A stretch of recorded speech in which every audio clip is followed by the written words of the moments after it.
My Lord and my God, I firmly believe that you are here, that you see me, and that you hear me. I adore you with profound reverence. I ask your pardon for my sins, for the grace to make this time of prayer fruitful. My Immaculate Mother, Saint Joseph, my Father and Lord, my guardian angel, intercede for me. Temptations to sin are sure to come, but woe to him by whom they come. Jesus, these are your words from the Gospel of Luke.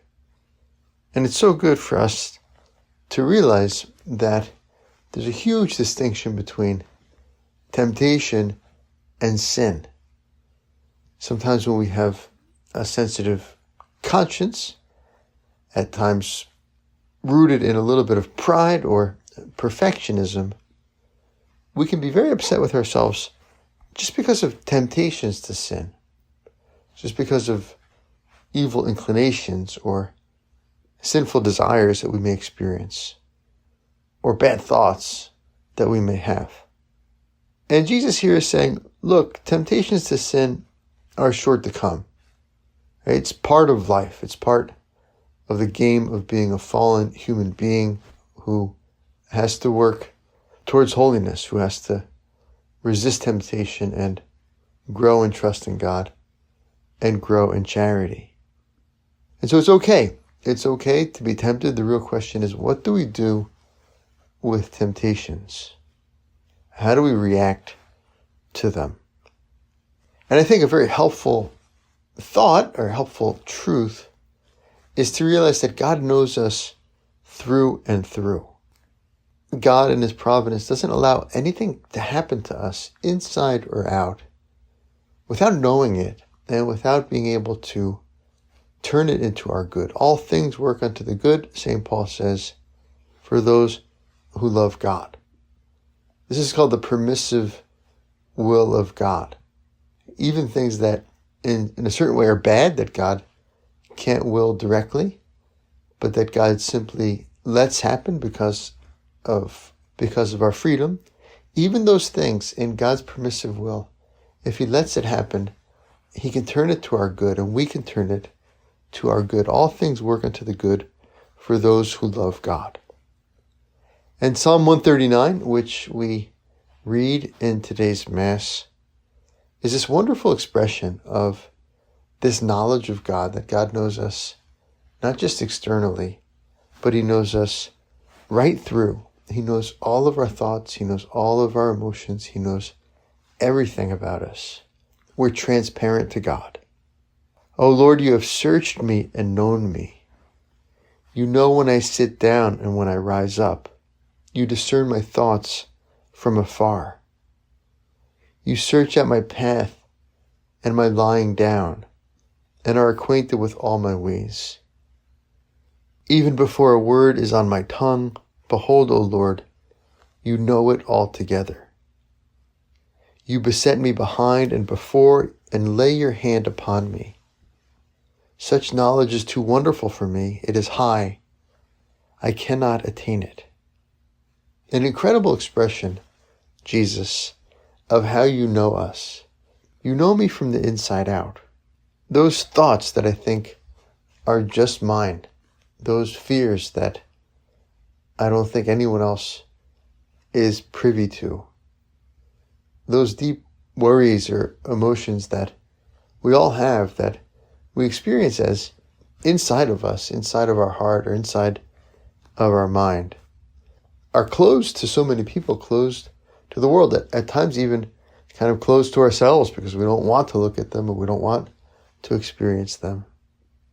And yet they're all known by God. And God is love. And God is love. You have searched me and known me. You discern my thoughts from afar. Even before a word is on my tongue, behold, O Lord, you know it all together. And this always, we can't go anywhere where God doesn't know us. We can't go anywhere where God can't find us, because he's omnipresent. St. Catherine of Siena says God is not just everywhere, but he's in everything. is not just that he's embracing the world, but as somehow outside of the world. No, we can find God in everything. Such knowledge is too wonderful for me. It is high, I cannot attain it. Where shall I go from your spirit? Or where shall I flee from your presence? If I ascend to heaven, you are there.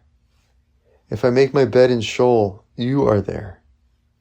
If I take the wings of the morning and dwell in the uttermost parts of the sea, even there your hand shall lead me, and your right hand shall hold me.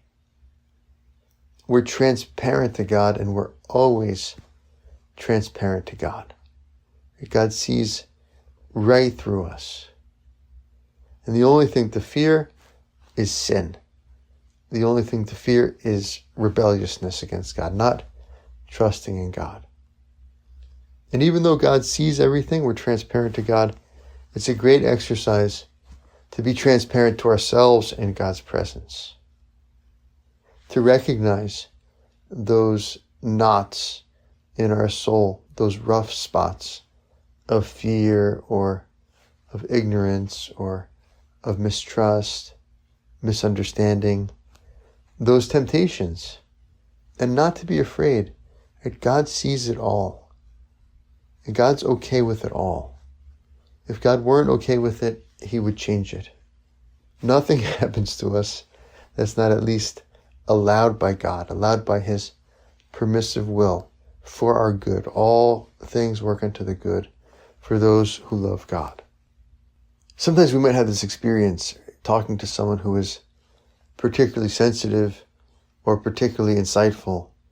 They might explain to us something that we were thinking, and we're impressed. Like, how did you know that that's what I was thinking? Or how did you know that that's what I was going through? It's almost like they can read us very well. And sometimes they can tell us things about ourselves that weren't clear to ourselves because of their insight, because of their wisdom. They can not only tell us what we were thinking, but also how we should think about it, or what's really at the root of what we're experiencing, or at the root of our challenges. And if anyone could do this, it's God. God knows me right well. Jesus, you know me better than I know myself. You love me better than I can ever love myself. And so, Lord, help me to be transparent to you. Help me in my times of prayer just to rest in your gaze, to rest in your loving gaze, to accept and to work on, but with a lot of peace, all those interior challenges, all those lurking fears, all those nagging doubts, all those little lacks of confidence or little lacks of trust, because you see it all and you know it all. And it's all okay for you that I have that now, because you're going to help me work on it in the way that you want me to. Jesus, help me to be an open book to you. This is Our Lady. I like to think of that title, Mirror of Justice, that title of Our Lady, Mirror of Justice, as a kind of testament to Our Lady's transparency before God. She's a perfect reflection of God, as perfect as a creature can be, because the mirror is completely limpid. It's completely clean. There's no dark spots. There's no rough spots. There's no stains. She's opened herself up to the gaze of God completely, and therefore can reflect him most perfectly. Our Lady, Mirror of Justice, help us to appreciate and love the fact that God knows us right well, that he knows us inside and out, and help us to overcome any fear of letting ourselves be known by him and knowing ourselves in his presence. I thank you, my God, for the good resolutions, affections, and inspirations which you have communicated to me in this meditation. I ask your help to put them into effect, my Immaculate Mother, St. Joseph, my Father and Lord. my guardian angel, intercede for me.